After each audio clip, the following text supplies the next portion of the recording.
ભેદાભેદ રત્નત્રય મોક્ષનું કારણ છે. ભેદ રત્નત્રય તો રાગ છે, છતાં ધર્મીને રાગનું કરતાપણું છૂટી ગયું છે અને જે રાગ ભેદ રત્નત્રયનો થાય છે એને વ્યવહારે મોક્ષનું કારણ કહેવામાં આવે. એ નિશ્ચય છે માટે એને વિનાની વાતે ક્યાં પ્રશ્ન.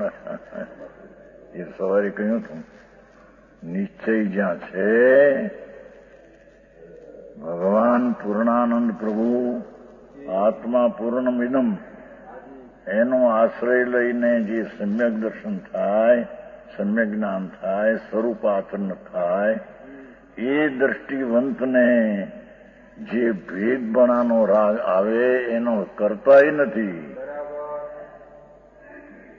પણ એવો રાગ આવે એને વ્યવહારે મોક્ષનું કારણ કહ્યું છે. અભેદ રત્ન તે નિશ્ચય મોક્ષનું કારણ છે અને વિકલ્પ આવે છે એ જાતની ભૂમિકામાં, એથી તેને વ્યવહાર મોક્ષનું કારણ કહ્યું છે. એટલે ખરેખર તો છે નહીં, પણ આરોપિત કથન એને કરીને ભેદાભેદ રત્નત્રયને બેયને મોક્ષનું કારણ કહ્યું છે. સમજાણું કાંઈ સાથીઓ હોય છે ને રાગનો કરતા હોતા નથી, એ અપેક્ષા વાત છે. વધારે તો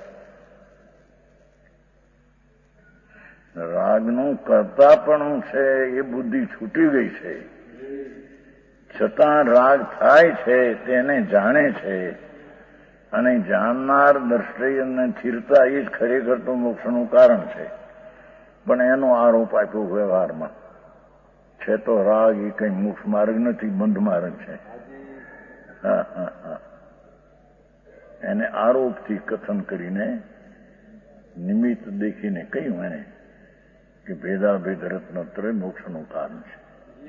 પણ ઓલી કરતા બુદ્ધિ છૂટી ગઈ છે અને રાગ આવ્યા વિના રહેતો નથી અને નિશ્ચય દ્રષ્ટિ અનુભવમાં છે. એને એ વ્યવહાર રત્નત્રયને વ્યવહાર મોક્ષ કર્યો આરોપથી. જેને હજી આત્મા શું ચીજ છે એનું ભાન નથી, એને તો વ્યવહાર જ નથી.